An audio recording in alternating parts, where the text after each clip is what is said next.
Las imágenes de este programa se difunden con fines noticiosos y de interés público. Además, los comentarios, opiniones y expresiones de sus invitados son responsabilidad exclusiva de ellos y no representan ni deben interpretarse como la opinión de este canal. En Next, nuestros periodistas y presentadores mantienen un nivel de compromiso con su audiencia, de entretener e informar de manera objetiva y con responsabilidad. New Business. La verdad. New Business. La verdad. ¿Qué tal? Bienvenidos. Esto es New Business, la verdad. Es un placer saludarles. Yo soy Dustin Guerra, hoy en la grata compañía de Pedro Citón y también del abogado de la defensa del expresidente Ricardo Martinelli, Ronier Ortiz. Un placer. Bienvenidos. Buenas tardes. Buenas tardes. Buenas tardes. Vamos a empezar el programa del día de hoy con lo que ha acontecido, en este caso de alto perfil que tiene a toda la ciudadanía, a la opinión pública pendiente de lo que ocurra, y es que hoy se presentó una denuncia importante. Es una denuncia contra el fiscal del caso New Business, Emeldo Márquez. Einar Valdés nos informa qué ocurrió. La denuncia penal en contra del fiscal superior contra la delincuencia organizada Emeldo Márquez se presentó por el supuesto delito de falsedad ideológica en contra del órgano judicial y el Servicio Nacional de Migración, por la salida fraudulenta de uno de los testigos protegidos en el caso New Business.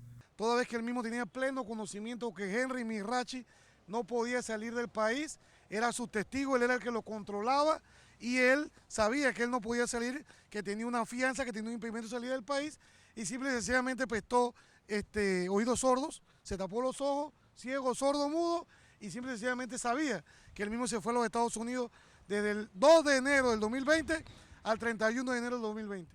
Esto violó lo que estableció el Segundo Tribunal Superior de Justicia.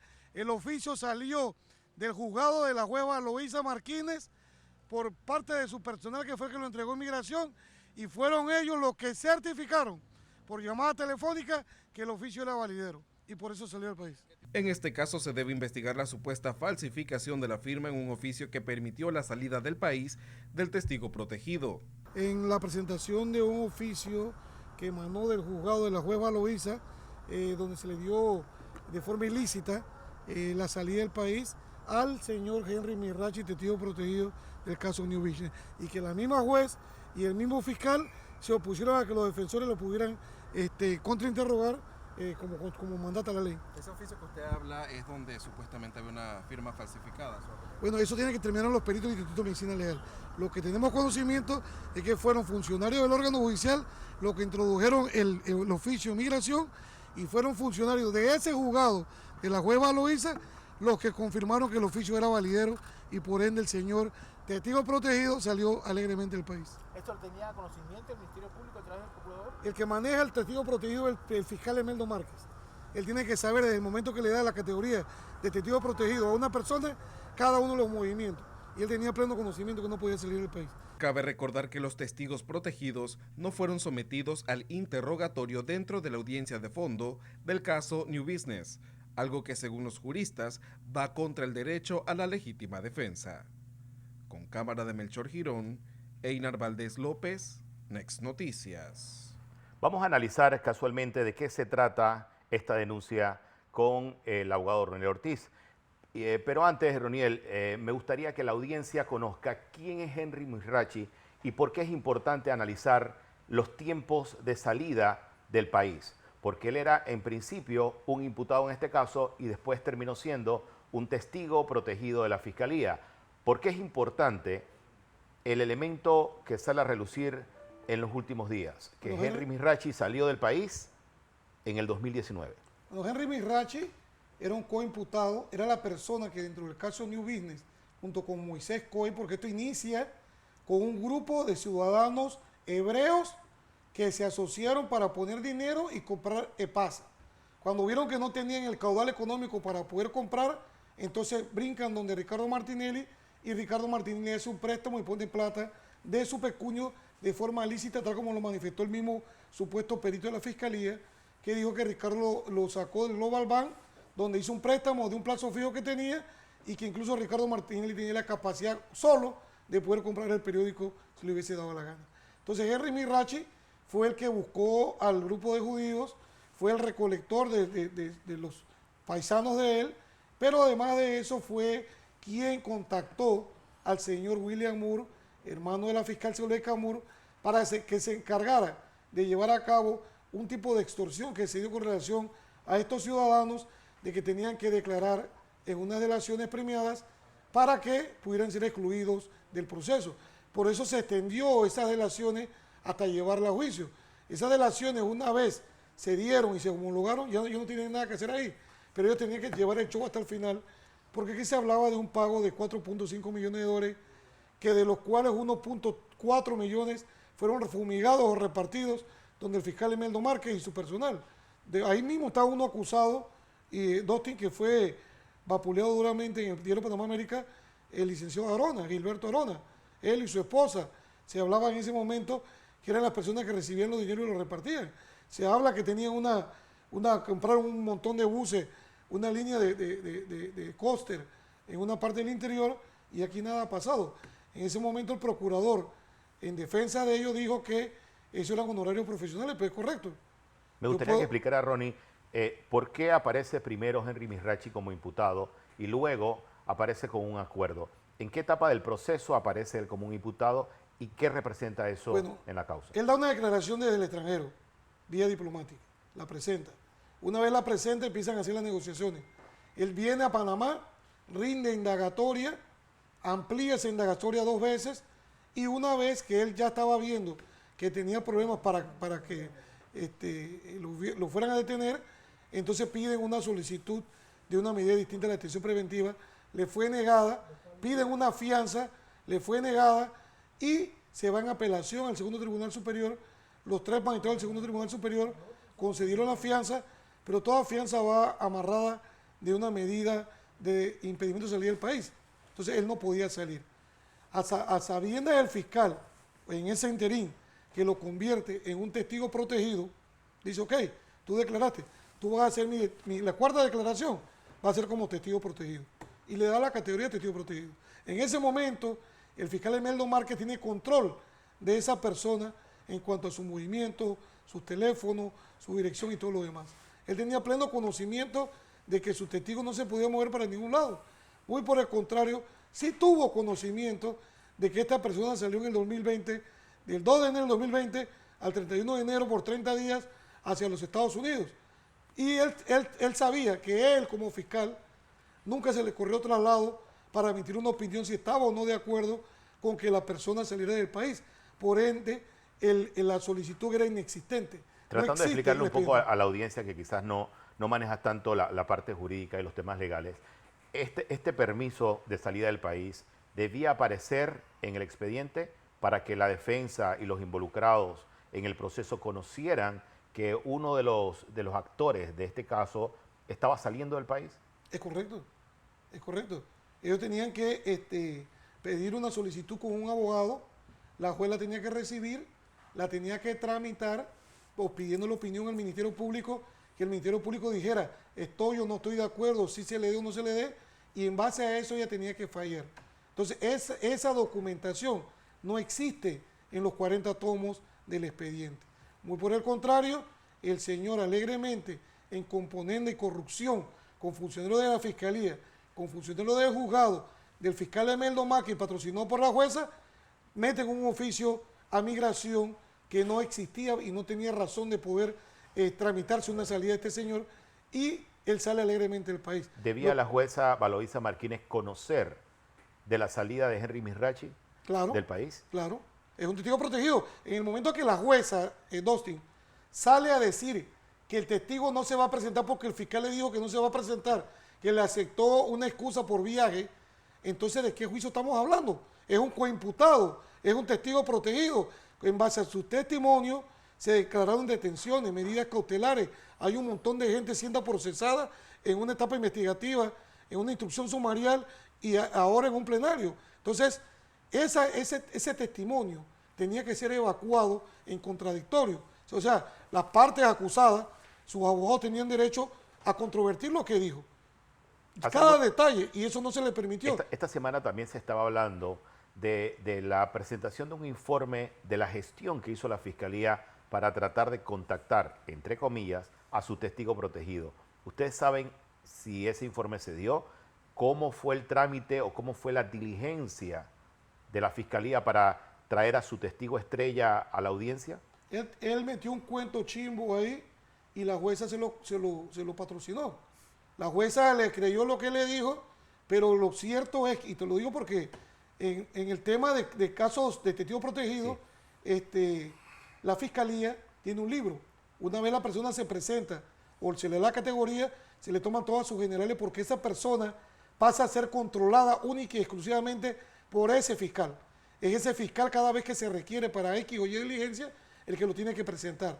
Es la persona que tiene que saber cómo está, dónde está y todo lo demás, y además de eso tenerlo listo para el juicio. Entonces, el fiscal tenía pleno conocimiento de todo y venirle a decir a la jueza y que ella se creyera ese cuento chino de que él se fue de viaje y que no habían podido localizarlo, eso es totalmente una excusa baladí, falsa, incongruente con la realidad del proceso, porque simple y sencillamente ellos no querían que apareciera. Roniel, ayer circularon en las redes sociales estas fotografías que vamos a ver a continuación que publicó el diario Panamá América. Son fotografías donde aparece supuestamente Henry Misrachi en un restaurante de un hotel de la ciudad capital y aparece tranquilamente. Un testigo que es pieza clave en el caso de alto perfil más importante que se discute en este momento y que mantiene a más de 14 personas como imputadas y que ha perjudicado la imagen y la honra de ellos. Correcto, eso yo lo estuve viendo. Protegido. Incluso había hasta un video de Félix conversando en el hotel de la localidad. Esto es una muestra, una burla para la justicia. Que un fiscal haya manchado su investidura, que una jueza haya manchado su toga para patrocinar un sinvergüenza como que le hayan permitido que viole la ley porque violó la ley. Él violó la ley. Y lo triste de todo esto es que estos fiscales, pues son un grupo de fiscales corruptos que trabajan en esa Fiscalía de Crimen Organizado, que el procurador tiene pleno conocimiento porque el Panamá América hizo publicaciones durante más de un mes con relación a este tema. Y el señor Javier Caraballo no hizo absolutamente nada al respecto. Nosotros ahora le pusimos la denuncia y él tiene que hacer la investigación. Hicimos dos denuncias. Una denuncia para la jueza y el personal del órgano judicial porque hay una diferencia. La investigación ahí tiene que ser hecha por una fiscalía. Entonces, eso es juzgado por la justicia ordinaria del sistema penal acusatorio. Con relación a Emeldo Márquez, se presentó el día de hoy, sí, con Emeldo Márquez se presentó el día de hoy debido al hecho de que a él lo investiga la Procuraduría, pero lo juzga la Sala Penal de la Corte Suprema de Justicia. Entonces no queríamos que estuvieran mezcladas una cosa con la otra y que el procurador tiene que tomar la decisión correcta y él sabe la que tiene que tomar. Al día de hoy, la jueza Valoisa Martínez nos ha pronunciado sobre el documento que ha circulado y que es objeto de denuncia, donde se autoriza la salida del país de Henry Misrachi en el año 2020. ¿Qué opinión tiene Pedro Citón de este escenario?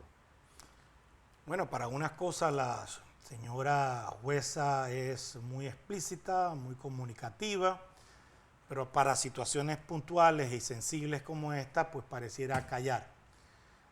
Vemos en este sentido que ella no haya hecho vía la Secretaría de Comunicaciones del órgano judicial una aclaración inmediata, fehaciente y veraz sobre esta situación que denuncia el abogado Ronier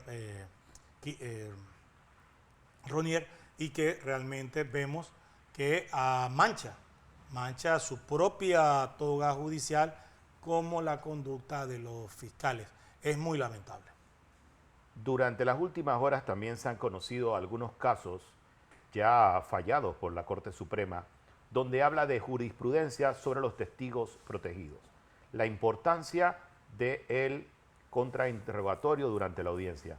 Ronier, ¿qué información tienes, información actualizada obviamente, de este tema de jurisprudencia? Bueno, precisamente el licenciado Sidney Citón nos hizo llegar ayer una jurisprudencia de la Corte Suprema de Justicia, liderizada por la magistrada Maribel Cornejo y secundada por la magistrada María Eugenia López, que es una de las que ha tenido la mano metida presionando a esa jueza para que la jueza continúe delinquiendo, violando la ley de forma incorrecta, y el fallo es claro en manifestar por parte de ambas y esta decisión de la Corte, de estas dos magistradas, es un precedente de un superior de la jueza Valoisa Martínez.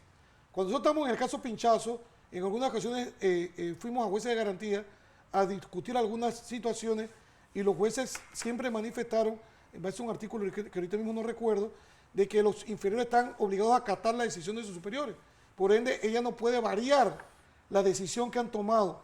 Estas dos magistradas tienen que ceñirse a ese precedente de la Corte Suprema de Justicia. ¿Qué dice ese precedente? El testigo tenía que ser puesto a disposición de las partes para que se diera el delito, el principio del contradictorio. ¿Qué es el principio del contradictorio? Es el principio de poder, el que está acusado, de defenderse de lo que la prueba que le están presentando, de controvertirla, de poder cuestionar al testigo. Explíqueme esto, ¿por qué dijo esto?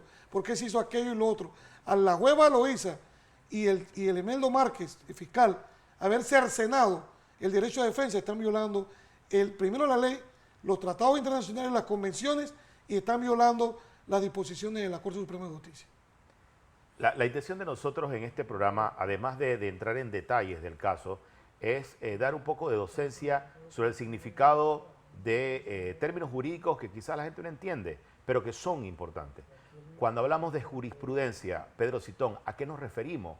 El panameño común que dice, bueno, jurisprudencia, ¿eso de qué se trata? ¿Qué es la jurisprudencia en los casos penales o en los casos judiciales? Bueno, básicamente la jurisprudencia se va en varios estrados judiciales, pero la que más resalta, la más importante, es la que emana del Tribunal Superior de Justicia panameño, que es la Corte Suprema. Ese tribunal, la Corte Suprema de Justicia, a través de sus fallos emite una jurisprudencia probable.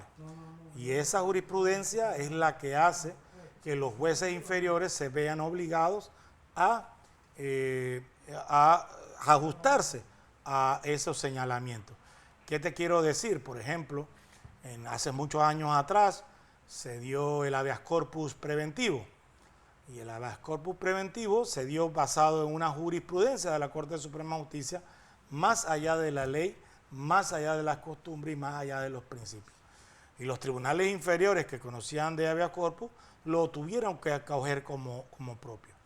Ese es el caso también, por ejemplo, de otras situaciones jurídicas en derecho penal, como es la prescriptibilidad, en donde por muchos años estuvo en una situación de impas sobre cuál era el criterio correcto de contar la prescripción de la pena, de la sanción penal. E inmediatamente la Corte Suprema dictó un fallo en mayo de 2020, en donde a partir de ese fallo ya los tribunales inferiores se deben acatar a los mismos. ¿Qué te quiero decir con esto? La jueza debe conocer el derecho, la jueza debe conocer los precedentes jurídicos y la jueza debe aplicar por mandato de ley de la Constitución lo que se refiere al tema de una jurisprudencia de la Corte, como ha señalado el abogado Ronier Ortiz, en el sentido de que tiene que aplicar el hecho de que al no haber un contrainterrogatorio a los testigos protegidos, entonces no le debe dar validez a ese testimonio. Así es que se traduce. Me interesa seguir analizando este tema porque creo que es importante para el caso. Vamos a hacer una pausa para comerciales. Al volver, seguimos analizando aquí New Business. La verdad, no se mueva. New Business. La verdad. New Business. La verdad. New Business. La verdad. New Business. La verdad. Qué bueno que siga con nosotros en New Business La Verdad. Estábamos hablando antes de la pausa comercial sobre la importancia de la jurisprudencia que existe en el caso New Business cuando se refiere al testigo protegido. Porque en esta audiencia los dos testigos protegidos claves, que son parte de la sustentación de la Fiscalía, donde sustentaron casi todos sus alegatos en lo que dijeron estos testigos protegidos, no se aparecieron a la audiencia. se hicieron diligencias, entre comillas, para tratar de localizarlo. No lo localizaron. Se aprobaron incluso permisos para que salieran del país, uno de ellos. Y hablábamos de la existencia de fallos de la Corte Suprema de Justicia donde hace referencia al testigo protegido y su importancia al momento de asistir a la audiencia para que le dé la oportunidad a la defensa de defenderse de sus alegatos o de sus aseveraciones o de sus acusaciones. Roniel, en el caso New Business, esta jurisprudencia debería ser contemplada por la jueza Valoisa Martínez en este momento que ella intenta tomar una decisión. Ella no tiene opción de obviar esta jurisprudencia. Este es un fallo reciente de 2 magistrados de la Corte Suprema de Justicia que ella tiene que respetar y acatar lo que dice. Ella no puede variar lo que un superior está manifestando al respecto. Ella tiene la obligación, es en justicia real lo que tiene que hacer. Lo que hemos combinado la juez Valoisa, que luego de este show mediático que trataron de montar, ella debe ya a estas alturas decir, ¿sabe qué? Mi posición o mi investidura de juez vale más que cualquier presión o cualquier cosa que se me haya estado haciendo por parte de los políticos, de mis superiores o cualquier favor que me haya pedido el Ministerio Público. Entonces, ella lo combinamos, o sea, ella tiene que enmendar. Ella es más, de hecho, yo creo que ella no debería estar ni haciendo el fallo, porque ella tiene que venir a aclarar el problema del testigo protegido con la salida ilegal del país. No es cualquier testigo protegido, es el testigo protegido de ese caso. No es cualquier persona, es un coimputado de ese caso. No es cualquier juez, es ella, Valoisa, la jueza de ese proceso. Y no es cualquier fiscal, es el fiscal Emeldo Márquez, que están violando los derechos y garantías de un sinnúmero de personas. Olvídense que se llame Ricardo Martinelli o como sea, todas las personas que son imputadas tienen derecho a ejercer o tener una defensa eficaz. Y limitarle a un defensor no tener acceso a una prueba, eso solamente lo habíamos visto manifestado por Harry Díaz y por Jerónimo Mejía en el caso Pinchazo.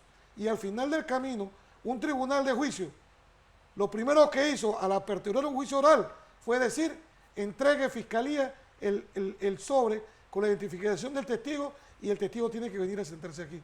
Ese es el uso correcto que la justicia, un jugador o un administrador de justicia tiene que hacer para las partes. Si eres ecuánime, ella no puede estar de parte del PRD o de parte de Gaby Carrizo o de parte de María Eugenia o de parte de absolutamente nadie. No dejarse manipular como hasta el momento lo ha hecho. Sí, eso va por el lado de la imparcialidad de la juez y su independencia judicial. Pero también yo quisiera referirme al caso de la falta de probidad y lealtad procesal venida de los fiscales. Y me explico. Cuando se hizo el acuerdo de validación, a estos fiscales tan brillantes, tan duchos en la materia, no les sonó esta sentencia, esta jurisprudencia y este derecho convencional del contrainterrogatorio. ¿Y qué sucedió? Hicieron un acuerdo de convención, un acuerdo, sin la necesidad de que fuera ratificado dentro del proceso. Eso es un absurdo, es un despropósito. Debió ser parte del acuerdo per se. Así que vemos entonces que hay una mala fe por parte de los fiscales y vemos también que hay una total ignorancia jurídica de ellos o una perversión jurídica que es aún peor. Precisamente en el siguiente reporte vamos a ver qué nos dice José Luis Ríos sobre las irregularidades de los fiscales en el proceso New Business con respecto a los testigos. Veamos. Y lo repito una vez, a pesar de que hay gente que no está de acuerdo, y lo respeto, que la juez no puede tomar en cuenta ninguno de los testigos. Entonces, ¿qué va a hacer la juez para poder tomar un fallo que se le diga, no, tienes que tomar en cuenta a los testigos? ¿Cómo? ¿Cómo? Si están haciendo el ridículo. Los fiscales del caso New Business siguen cometiendo errores y uno de esos fue el no encontrar, según Emeldo Márquez, a los testigos protegidos, a lo que el abogado Carlos Carrillo considera que la juez Valoisa Martínez Morán no debe valorar lo dicho por estas personas porque ella se estaría contaminando. Para mí yo estoy muy seguro de las consecuencias procesales de la actuación del Ministerio Público, no tan solo de este fiscal, sino del Ministerio Público como institución en una coyuntura. Ya quedará en el procurador Caraballo tomar o no la profilaxis porque el sistema se ha debilitado con la burla del manejo de estos testigos. Si el espectáculo circense de quitarse una capucha en el SPA de un testigo protegido, ya estábamos al límite de la tolerancia estomacal, esto lo trascendió. Yo creo que ha sido una afrenta que la juez va a tener que tomar en consideración y no contaminarse. Si se contamina, pues tendremos que buscar las soluciones. Yo sí guardo la esperanza de que esos testigos contradictorios y que violaron el principio de contradicción de las partes no van a ser valorados de forma alguna. Más aún, que haya consecuencias para los autores. Carrillo manifestó la preocupación por la velocidad en que se realizó el juicio, además de la no comparecencia de los testigos protegidos a las audiencias. Sí hay una preocupación de que en este caso particularmente se resolvieron pruebas en menos de 48 horas y no daban los términos. En este caso, la incapacidad presentada por el apoderado del licenciado Camacho González y el propio Ricardo Martinelli tenía una previsión legal, que eran 5 días de suspensión, los cuales no le fueron concedidos.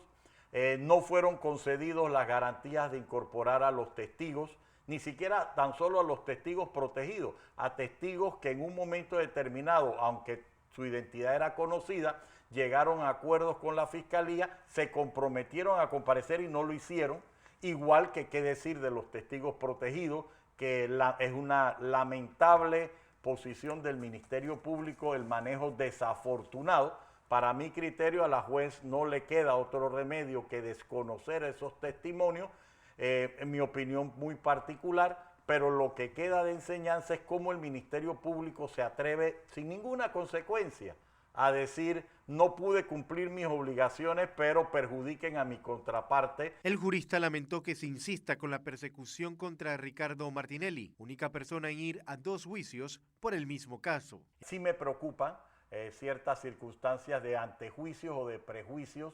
¿Por qué? Porque Ricardo Martinelli es el único que ha ido a 2 juicios por una misma causa y salió libre. Ricardo Martinelli es el único que fue acusado sin imputar y aquí no hay una certeza de la Corte Suprema en decir claramente eso no es posible. Ricardo Martinelli viene con garantías de especialidad, entre otras, y no se le respeta. No me importa que tuviera una garantía, yo traigo un paquín o una cómica y digo que ya no lo tienes y coyunturalmente hasta que un Estado de Derecho se lo reconozca. El caso New Business es otra prueba de que el interés político priva sobre la independencia y transparencia de la que debe gozar la Administración de Justicia. New Business. La verdad. New Business. La verdad. Hay mucha gente opinando sobre este caso de forma política y a mí me llama mucho la atención cuando escucho esos comentarios y veo en redes sociales gente pidiendo una condena en contra de Ricardo Martinelli por el caso New Business. Ni siquiera han visto un solo día de audiencia. Tómese la molestia de escuchar la audiencia. Tómese unos minutos para analizar el tema de los procedimientos y el manejo del caso. Y va a encontrar una serie de irregularidades que son importantes debatir. Por eso se ha pronunciado el Colegio de Abogados, la Asociación de Abogados Penalistas. Por eso existe una preocupación real de sectores de la sociedad civil que piden que por favor se revise con lupa el manejo del caso. Roniel, el manejo del caso por parte de la jueza Valoisa Martínez es motivo de discusión a nivel jurídico en diferentes esferas.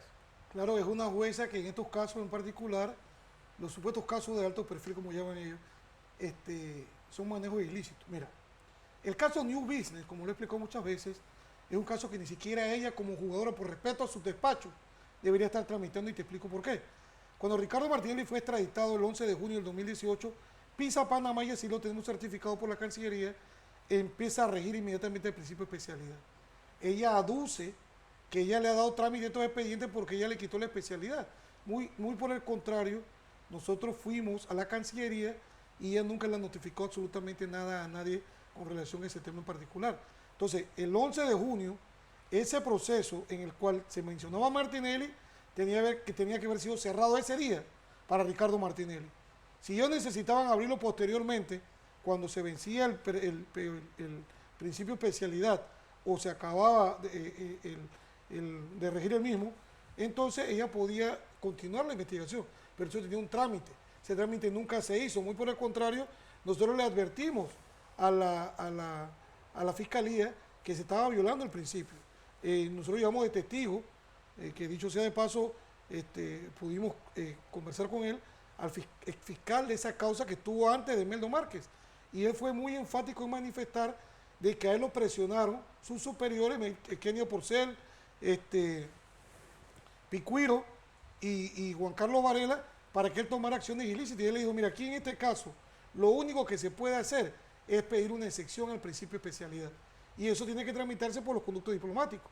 Luisa sabe, porque eso consta en su proceso, en el caso que ella tiene, de que esa solicitud se gestionó. Fue a la Procuraduría, a la Fiscalía de Asuntos Internacionales, fue a la Cancillería y llegó a la Embajada.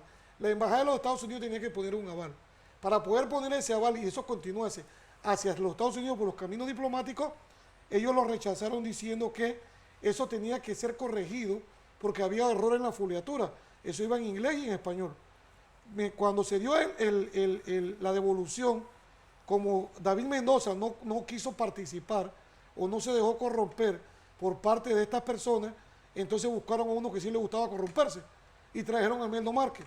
Entonces él se agarra, no le importa absolutamente nada con la ley, dicta una orden de indagatoria y ordena indagar a Ricardo Martinelli, le recibe indagatoria. Ricardo dice en esa indagatoria que yo lo asistí y dejamos constancia de nuestra inconformidad de que le estaban violando el principio. Pero Imeldo Márquez, la solicitud de la Embajada de los Estados Unidos nunca la volvió a mandar. Entonces él sabía que ese era el camino que tenía que hacer. Peor aún, posteriormente en un juicio que hicimos de garantías, una jueza de garantía le dice a una fiscal, Azucena Aispurúa, ¿usted por qué pidió el movimiento migratorio de Martinelli? Y ella le dice, lo que pasa es que yo voy a pedir una excepción al principio de especialidad. Y la jueza dice, licenciado Roniel, no le puedo dar la razón porque la fiscal va a pedir y necesita esto para pedir la excepción. Entonces, ella le niega el derecho a la fiscal. ¿Qué sucede? Y Pedro te podrá aclarar esto, si esto es una actuación normal. Con la decisión a su favor, la fiscal interpone un amparo de garantías constitucionales. Ese amparo lo dirimió el magistrado Espino, con 2 magistrados más, y del primer Tribunal Superior. Y llegan a la conclusión de que le llaman la atención a la fiscal, porque ellos no se explican por qué ella está presentando ese amparo. Pero sí entran ellos en el fondo y dan varias explicaciones. Uno, los fiscales no son autoridad jurisdiccional, y dejan plasmado eso, y eso es muy importante. Porque ni siquiera la primera solicitud fue buena, porque ella no era juez. Solamente los jueces podían pedir una excepción al principio de especialidad. Entonces, el caso New Business es un caso que ha ido galopando sobre ilegalidades, porque la misma jueza sabe, como lo dijo la Cancillería, la jueza le tiene que contestar a la defensa cuando quitó el principio de especialidad, porque en la Cancillería no consta absolutamente nada. Entonces, estamos trabajando, como le digo yo a mis colegas del equipo de defensa, sobre un caso ilícito. Este caso no puede existir. Pero la jueza Roniel y Pedro, la jueza Luisa Martínez ha fallado. Ella ha decidido y ha resuelto recursos. El de especialidad lo decidió ella. El fuero penal electoral también lo decidió ella. Ella conoció incluso las incapacidades médicas. Ella decidió que la incapacidad médica no la aceptaba. Ni siquiera corrió traslado a medicatura forense. Lo que pasa es que ella no podía decidir sobre especialidad porque lo decidía vía diplomática el juez Torres en los Estados Unidos. Eso tenía que viajar a los Estados Unidos, ir a un juicio donde Ricardo Martinelli tenía derecho a defenderse de su petición de levantamiento o excepción al principio de especialidad. Y ella no hizo absolutamente nada. Ella no está por encima de los tratados internacionales. Ella no está por encima del tratado de 1904 de extradición entre Panamá y los Estados Unidos. El Ministerio Público astutamente quiso hacer valer una carta de un ciudadano Heinemann de la embajada. Muy por el contrario, el primer Tribunal Superior dijo, ese señor no es una autoridad diplomática para que se pronuncie con relación a ese tema. Y esa fue una carta que cuando Kenio Porcel renuncia, me cuenta el procurador que la suplantó, Eduardo Ulloa, que le fuimos a preguntar sobre esa excepción, me dice, mira, lo que pasa es lo siguiente. Cuando yo llegué aquí, me entregaron la relación de los expedientes, todos los expedientes que existen en el Ministerio Público. Pero al lado había un foldercito que cuando lo abrí tenía una carta de un coloquio, de una pachanga de Kenia con Heinemann. Kenia primero que no era fiscal de ese caso en particular, así que mal podía ella estar haciendo gestiones. Eso es lo que tenía que hacer la fiscal de la causa en caso tal. Entonces, ella dejó sembrada esa ilegalidad y esta jueza compró esa ilegalidad y es sobre los pasos ilegales que ella ha estado manejando y torciendo la ley a diestra y siniestra. ¿Ustedes creen, como juristas y abogados y especialistas en este tema, que en el caso de Valoisa Martínez ya hay un prejuicio? La gente está esperando que ella falle y falle en contra. La segunda instancia y la tercera instancia de apelación, en este caso, los magistrados de esas instancias, los tribunales superiores, deben estar siguiendo de cerca lo que está ocurriendo con la decisión de la jueza Valoisa Martínez, Pedro Citón. Definitivamente sí, porque mire, yo he visto muchos políticos hacer festín en el tema de Ricardo Martinelli y este proceso. Y estos ponis políticos como Blandón, Rómulo, etcétera, etcétera, hacen fiestas y le dicen a su electorado: ahí están las pruebas, como decías tú, ahí están. El cúmulo, el acervo probatorio del Ministerio Público es inaguantable. Y me hace recordar exactamente lo que sucedió con los dos casos del mal llamado caso Pinchazos, en que ellos supuestamente tenían una condena, tenían pruebas irrefutables y al final no tenían más que balas de salva. ¿Qué quiero decir con esto? Que, como decía el abogado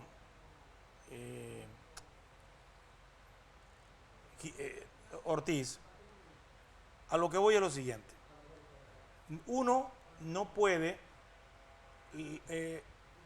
hay un término en el derecho anglosajón que es la fruta podrida. Una vez que algo se haya podrido dentro del proceso judicial, tú no lo puedes rescatar. Y así lo han señalado los tribunales en Panamá. O sea, no puede legalizarse algo que no se puede legalizar.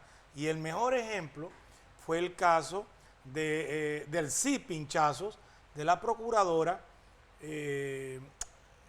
Ana Matilde Gómez, que cuando fue condenada por ese delito, la prueba que ella, entre comillas, obtuvo fue declarada ilegal, nulidad constitucional.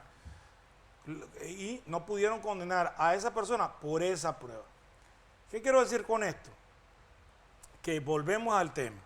Si a Ricardo Martinelli no se le siguió la tramitología procesal para levantarle el fuero del principio de especialidad, todo lo que corre después es ilegal. Todo lo que corre después es violatorio a la Constitución y no se puede utilizar en un proceso judicial. Es un tema para analizar. Yo decía el martes de que aquí está en peligro la justicia y el sistema judicial panameño. Olvídese que sea Ricardo Martinelli.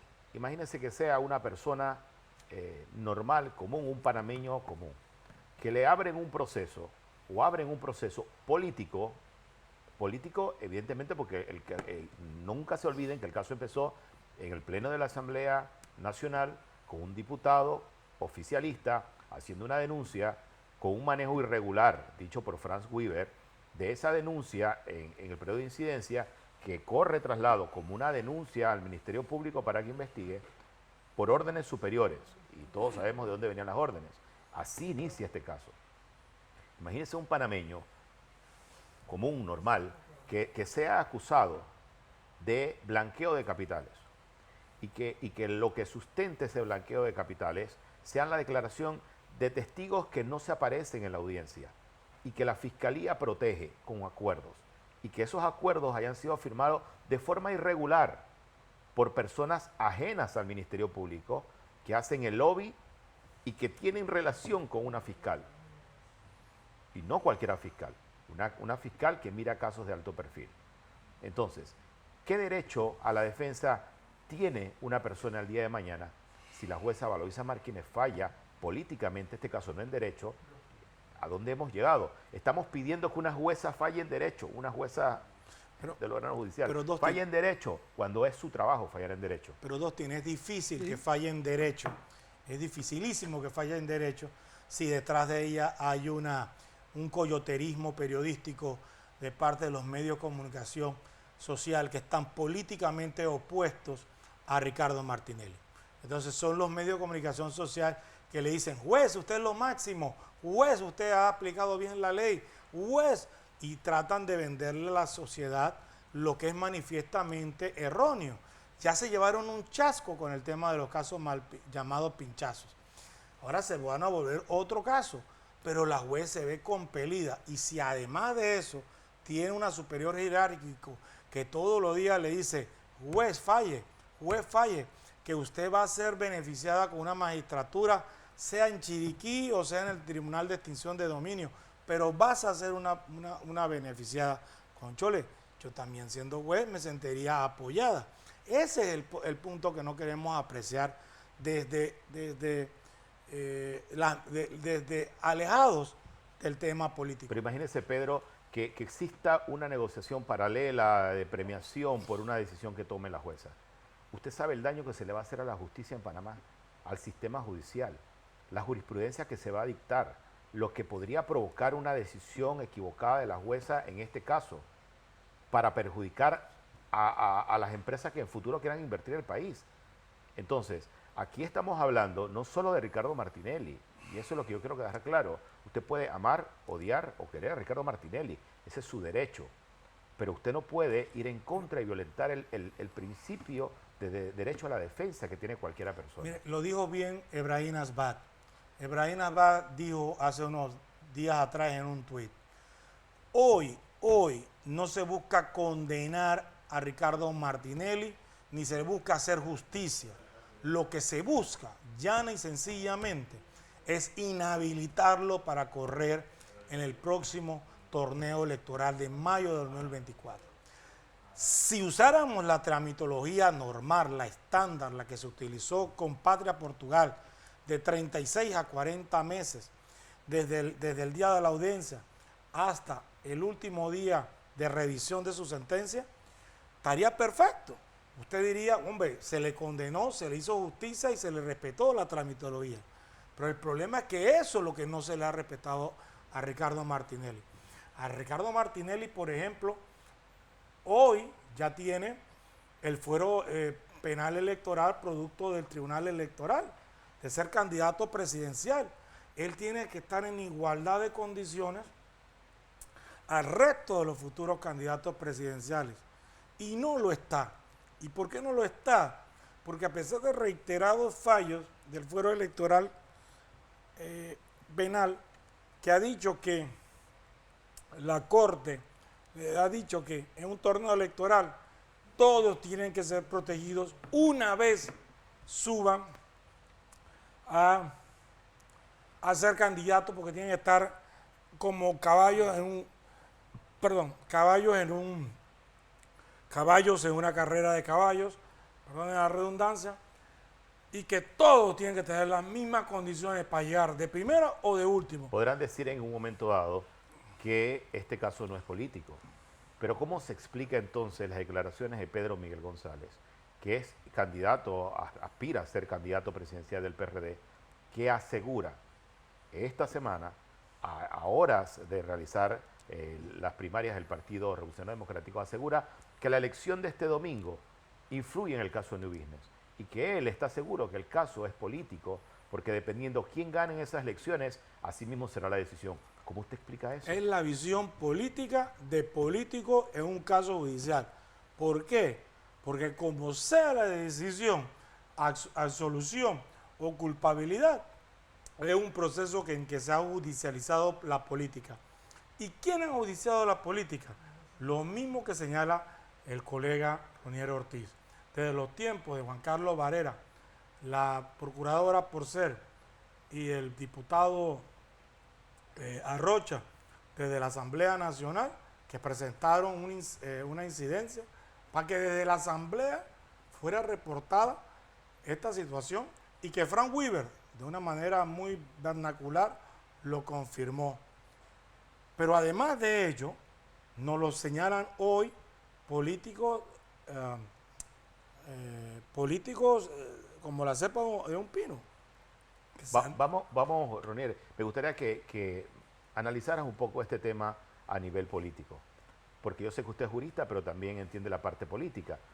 ¿Cómo usted interpreta que Pedro Miguel González diga que es un caso político y que va a depender de lo que ocurra el domingo en las elecciones del PRD, la decisión de la jueza? Mira, hace muchos años, mi hermano, que es abogado, era fiscal y le correspondió ir a un seminario. Hace muchos años, eso hace más de 8 años. Y en aquel momento mi hermano, dentro de sus expositores estaba la magistrada María Eugenia López, y la magistrada María Eugenia López, conversando en un intermedio, expresó a varias personas que estaban conversando que ella o ellos querían que Ricardo Martinelli fuera condenado que sea 1 minuto para inhabilitarlo en aquel tiempo. Entonces, ¿tú crees que es normal que una persona que se asigna a la Corte Suprema de Justicia, pero no me dejará mentir, en la historia republicana, que llega a la Corte y es la presidenta de forma inmediata y la reiteran el presidente nuevamente? Ella fue a cumplir un objetivo específico.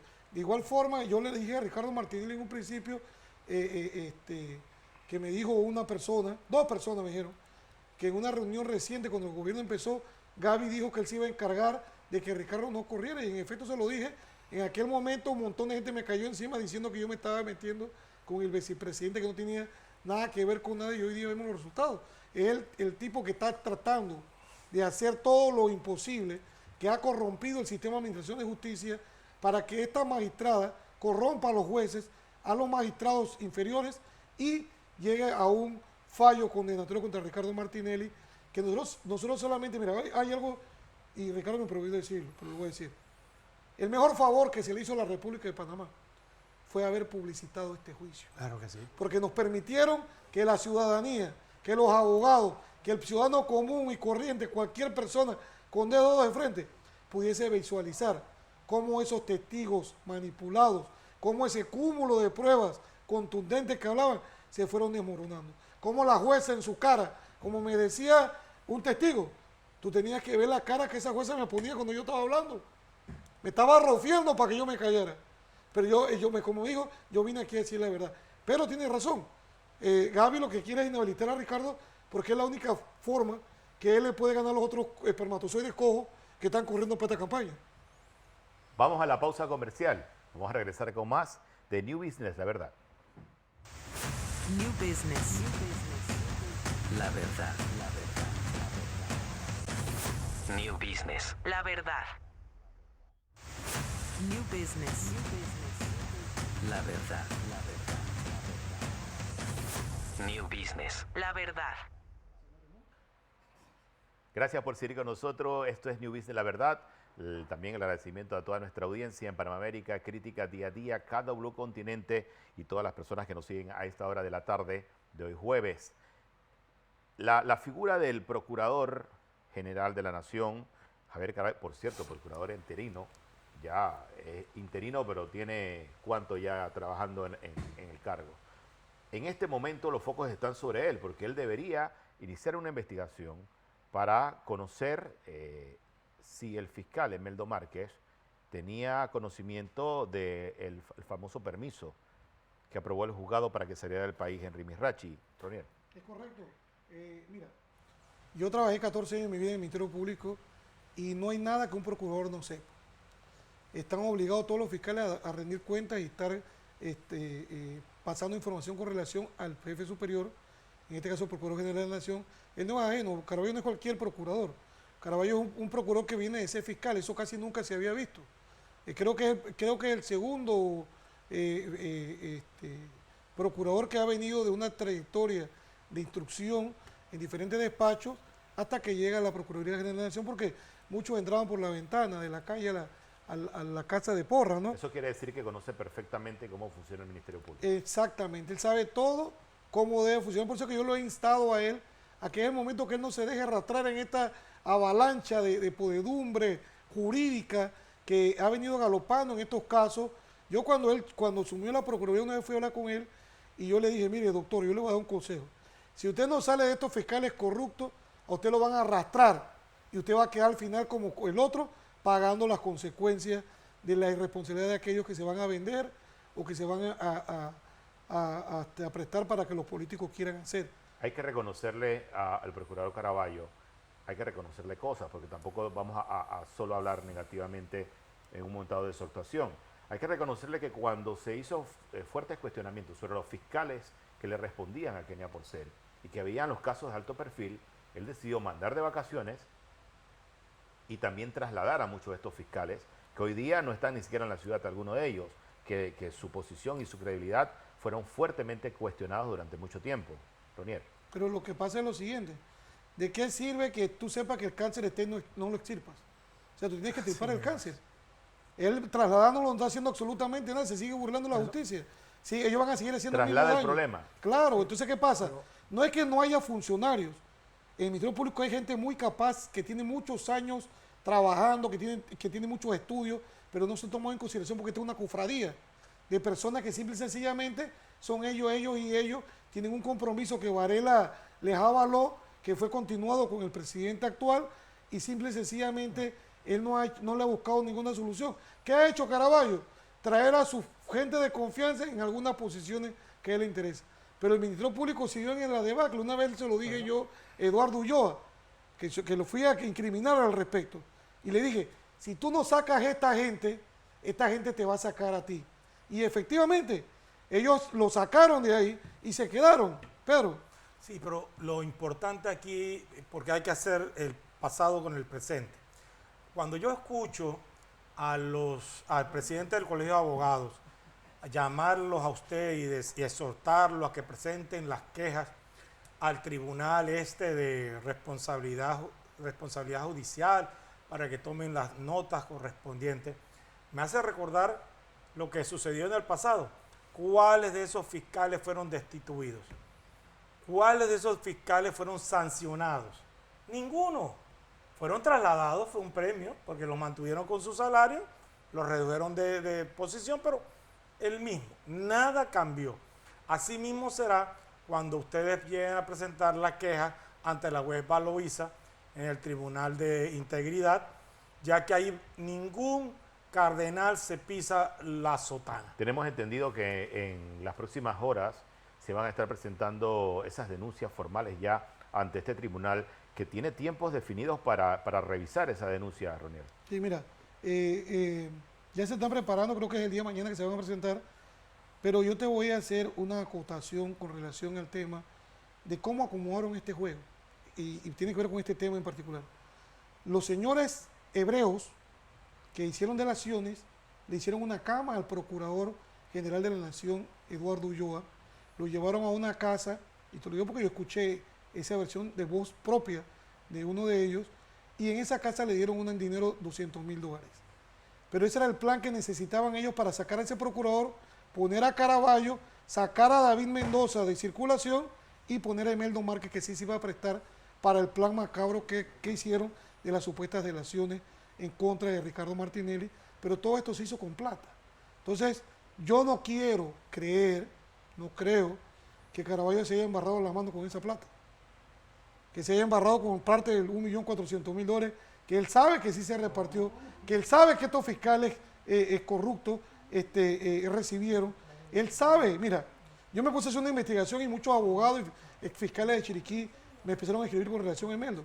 Todos los empleados que Emeldo ha nombrado en el Ministerio Público han sido destituidos por tráfico de drogas, por corrupción, para ser parte del crimen organizado. En Chiriquí es muy famoso por él torturar testigos. Es un tipo que se atreve a hacer lo que sea. Él es técnicamente un fiscal chacal. Él es simple y sencillamente un gamín más de la sociedad, de la antisociedad panameña. Usted sabe que yo no supero todavía cuando Rosendo Miranda y otros abogados defensores le hacían una explicación de lo que significaba el delito de blanqueo de capitales. Y le daba casi como una docencia de primer año de derecho a los fiscales y decía y lamentaban ellos la actuación de los fiscales. porque en esta audiencia, una de las grandes bendiciones de la audiencia es que es pública y está allí en YouTube, usted puede buscarla y revisar la audiencia. Cuando le explican el delito de blanqueo de capitales y lo que debe existir para que se cumpla ese delito, porque los fiscales pareciera que no tenían conocimiento de cómo tenían que sustentar. Hasta en sus alegatos se equivocaron en las apreciaciones y en la interpretación de lo que es un delito de blanqueo de capitales. Mira, ahí sí quiero apuntar algo. Rosendo Miranda en Panamá y yo en Penonomé fuimos fiscales de drogas. Y una de las cosas que recuerdo muy bien, y conversábamos en estas semanas pasadas en un restaurante de la localidad, intercambiamos ideas de cómo fuimos formados por grupos de la DEA, por grupos del FBI, sobre el tema de lavado, combate al narcotráfico, en la trazabilidad de sociedades. Él me decía a mí que en ese expediente no había pero ni un décimo de una investigación marcada por la trazabilidad. Él me decía que todo era producto de una fabulosa imaginación del Ministerio Público y de su perito. Y eso me hace a mí retrotraerme a mis tiempos, que hubo una época dorada de fiscales que cada día va desapareciendo, producto de que están abandonando la fila del Ministerio Público los fiscales verdaderamente formados. Que lo que hay ahora es una camada de fiscales abusadores, con prevaricación, que solamente piensan el que cómo me rebusco yo y cómo llego lo más alto posible. Este tema da para más, el tema de los fiscales y cómo manejan los casos y la preparación de esos fiscales. Yo respeto mucho a los señores abogados, yo soy periodista, yo no soy abogado, pero me gustan las leyes y me gusta estudiar. Y me gusta estudiar cuando hablan de los casos y cuando hablan de los delitos, de los tipos penales, me meto a estudiar y agarro el código, lo trato de entender para poder explicarle a la audiencia. Pero bueno, vamos a terminar este programa con algo importante que tiene de mucha relación con el caso de New Business. Es que parte de la intención del caso de New Business y de todo el proceso irregular que se ha dado es impedir que Ricardo Martinelli corra a la presidencia de la República. Bueno, Ricardo Martinelli recibió ya sus credenciales como candidato presidencial. Vamos a ver el siguiente reporte. Ricardo Martinelli fue proclamado como el candidato oficial a la presidencia de la República por el partido Realizando Metas, tras las elecciones del pasado 4 de junio, en las que obtuvo más del 95% de los votos. Hemos sido favorecidos. Le doy las gracias al Tribunal Electoral, a todos los que compitieron en esta primaria y a todos los miembros de Realizando Metas que de una forma u otra participaron y a los medios de comunicación social que hicieron una excelente cobertura a lo largo y ancho del país. Esto me convierte en el primer candidato ya oficial para las elecciones de la presidencia del año 2024 y yo espero pues que las próximas primarias de los otros partidos se hagan con la misma celeridad, con el mismo entusiasmo y con la misma participación o más que hemos tenido nosotros y que bueno, sea una campaña en la cual el pueblo panameño en base a propuestas sepa definir y dirimir cuál es el próximo presidente de la República de Panamá. Los resultados de las elecciones primarias para escoger al candidato presidencial del partido Realizando Metas fueron dados a conocer de manera expedita y transparente a través de la transmisión extraoficial de los resultados del Tribunal Electoral, a menos de 2 horas del cierre de las mesas de votación. El próximo julio se eligen los cargos de alcaldes, representantes y diputados del partido Realizando Metas. Ahí lógicamente hay casi 3.000 candidatos. Va a ser una contienda mucho más ardua que esta de 4 personas nada más. Así que yo auguro pues y espero que las bases de Realizando Metas puedan escoger libremente y a quienes, hombres o mujeres, vayan a representarlos en las próximas elecciones. El expresidente Martinelli es el primer candidato oficial para las elecciones generales del 5 de mayo de 2024. Con cámara de Melchor Girón, Einar Valdés López, Next Noticias. ¿Por qué es importante este anuncio formal? Y es que estamos hablando de un candidato presidencial. El primer candidato presidencial formal es Ricardo Martinelli para las elecciones del 2024. Con esta nota nos despedimos. Muchas gracias a Roniel Ortiz, jurista, por estar acá. Al jurista abogado Pedro Citón. Como siempre, un placer tenerlo en este estudio. A todos, mil gracias. Nos vemos. Hasta la próxima. New Business. La verdad.